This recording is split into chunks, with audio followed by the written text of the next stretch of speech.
Boruto takes on Jura in the latest chapter. Without wasting any time, the chapter opens with anti-Ryu squad parked below Ryu's soul thorn bulb. Before they can grab it, Jura emerges from the claw grime. Interestingly enough, he pays absolutely no attention not only to our squad, but Ryu's thorn bulb also. He only pays attention to Boruto, who alongside Konohamaru is not far away next to Matsuri's corpse. Wasting no time, he fires a Biju bomb sniper shot, but surprisingly enough, he misses.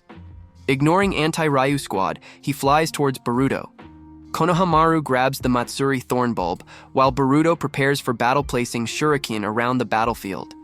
He yells at Konohamaru to leave immediately, where Konohamaru words are cut mid-sentence. He says before being cut off. I don't know what he was going to say, but it seems from the past few interactions they had post-time skip, Konohamaru might be getting around starting to trust Boruto. Wasting no time, Jura shoots more Biju bombs, where Boruto drags Konohamaru away to safety, throwing him away from fighting before engaging Jura. He teleports behind him and lands a Rasengan, though that doesn't seem to do much. He flies away, firing another Biju bomb, where Boruto teleports yet again and draws his sword.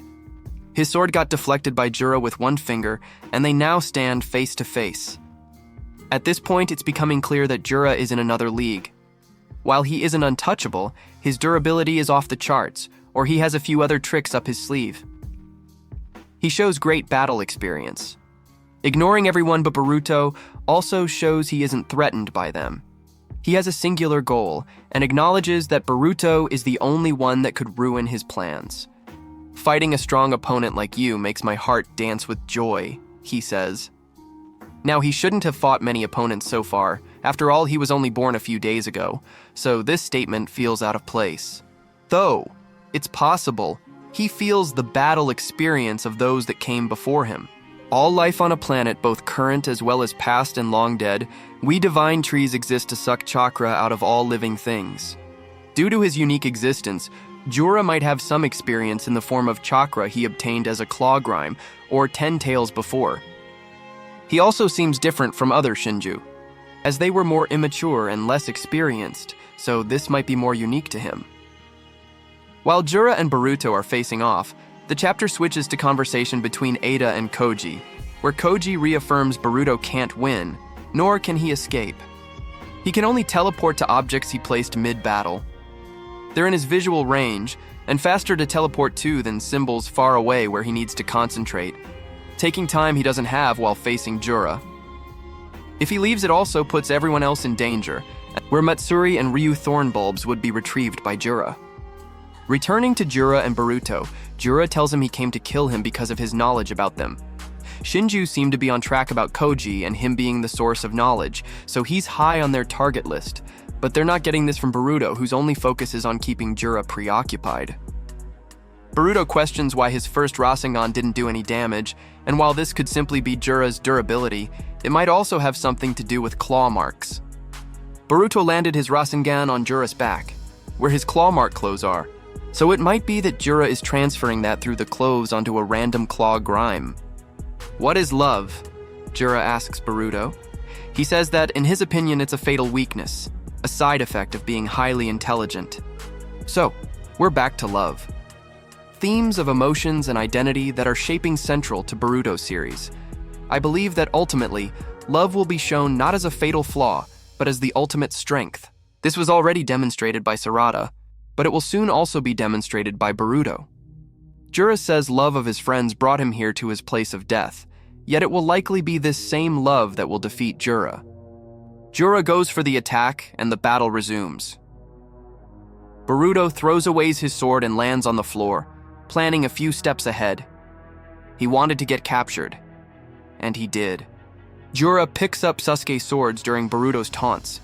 He warns him against destroying the sword, and Jura again links that to love. Now Boruto responds, and it's interesting to see the wording. Jura refers to him as Boruto Otsutsuki, while Boruto says, us humans, demonstrating the difference between the two. You might be right about love being a flaw and a weakness of us humans, but, and this is my opinion, that's precisely why you will never be more than just trees. I disagree with Boruto's opinion. I think he's underestimating the emotional side of Shinju, and I believe that will play a crucial role. It was shown by Matsuri during her interaction with Konohamaru. It was shown that Jura can feel, learn about emotions. And I believe it will be especially important with Hidari, who's questioning his own existence and identity. Saying that, Boruto breaks out with Uzuhiko, teleports behind Jura and lands it. I doubt it was a maximum output, but it still sends Jura flying. Now, while Boruto goes to explain what's happening to Jura, we get to the biggest upset of the chapter where Jura effortlessly negates its effect. He says he was able to do that because it follows a principle like his Biju bombs. This is interesting. I don't believe Uzuhiko can be countered as simply as understanding the principle behind Biju bombs, which is similar to Rasengan. This might indicate Jura Biju bombs are special in a way. Or rather, Jura's existence linked to him being Jubi and Shinju allowed him to do that. Either way, we'll have to wait for the next chapter before drawing too many conclusions, as here the chapter ends.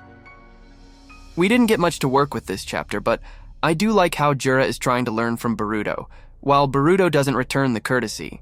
In a way, Jura might be the one that takes more from this battle in the grand scheme of things. We also finally got a full shot of Jura's stomach and his markings that are the same as on his clothes. A spiral surrounded by tomos, in a way resembling Rinasharingen. Given the placements of tomo outside the circle, it might symbolize Jura's deep connection to chakra and divine powers of samsara, rather than those being bound by dojutsu. I'm sure this will be explained and important sooner rather than later. With Uzuhiko not working and his escape options limited, it's not looking great for Boruto.